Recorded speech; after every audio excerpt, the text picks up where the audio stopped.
Social media پر فلسطینیوں کو اسرائیلی نفرت کا سامنا۔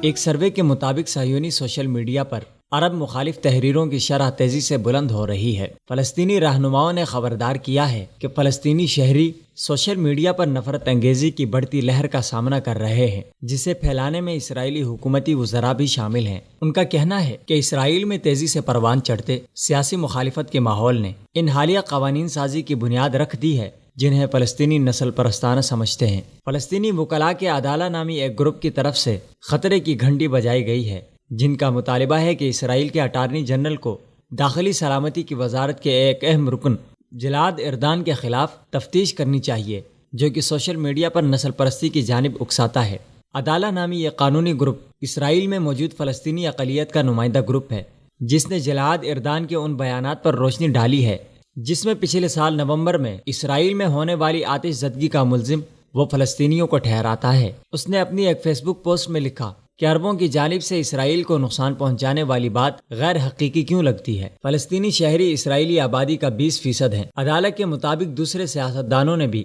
نفرت انگیز بیانات جاری کیے تھے، مگر اردان کے بیانات خاص طور پر نقصان دہ ثابت ہوئے ہیں کیونکہ وہ پولیس کے امور کا نگران ہے۔ وہ ایک ایسے پولیس رواج کو پروان چڑھا رہا ہے جو کہ پہلے ہی فلسطینیوں سے دشمنی کا سلوک کرتا ہے۔ جلاد اردان کا تعصب خطرناک ثابت ہوا، جس کے اشتعال انگیز بیانات کے بعد پولیس نے فلسطینیوں پر اپنی سختی بڑھا دی۔ اس کے علاوہ ان معروف اسرائیلی سیاستدانوں کے نفرت آمیز بیانات کے اثرات بھی پبلش کیے جا چکے ہیں، جن کے نتیجے میں فلسطینیوں کے خلاف صہیونیوں کی بڑھتی آن لائن بدسلوکی کی شرح میں خطرناک حد تک اضافہ ہوا ہے۔ فلسطینیوں کے سوشل میڈیا حقوق کی ایک تنظیم نے عبرانی زبان میں کی گئی 6,75,000 پوسٹس کی نشاندہی کی، جو کہ نسلی امتیاز یا فلسطینیوں سے نفرت کے اظہار پر مبنی ہے، یعنی ہر 46 سیکنڈ بعد ایک نفرت انگیز تحریر یا پوسٹ کی جاتی ہے۔ اسرائیلی یہودیوں، سیاستدانوں، پولیس، عدلیہ اور سوشل میڈیا کمپنیوں کی طرف سے فلسطینیوں کے خلاف آن لائن نفرت انگیز بیانات کی بڑھتی شرح خوفناک ہے۔ ریسرچ کے مطابق 50,000 سے زائد عبرانی بولنے والے سوشل میڈیا خصوصاً فیس بک پر مستقل فسادیوں کی صورت میں موجود ہیں، جو اپنی پوسٹنگ میں فلسطینیوں کو قتل، عصمت دری، جلا وطن کر دینے اور حملوں کی دھمکیاں دیتے ہیں، مگر ایسے اسرائیلی شہریوں کے خلاف شاذ و نادر ہی تفتیش یا پوچھ گچھ کی جاتی ہے، جبکہ اسرائیلی یا مقبوضہ فلسطینی علاقوں کے مسلمانوں کو اس سے بھی کم سنگین نوعیت کی آن لائن ایکٹیویٹی پر گرفتار یا جیل بھیج دیا جاتا ہے۔ آن لائن بدسلوکی کو اسرائیلی سیاستدانوں کی حمایت حاصل ہے اور اس کا ہدف اسرائیلی پارلیمنٹ کی 2 مسلمان خواتین میں سے حنین زابی نامی ایک خاتون اور یاسر عرفات مرحوم کے سابقہ مشیر احمد الطیبی ہیں، جنہیں مسلسل موت کی دھمکیاں ملتی ہیں اور انہیں ملنے والی دھمکیوں کی تعداد مغربی کنارے کے فلسطینی لیڈر محمود عباس کو ملنے والی دھمکیوں سے زیادہ ہیں۔ حنین زابی کے مطابق محمود عباس سے زیادہ جب انہیں ہدف بنایا جاتا ہے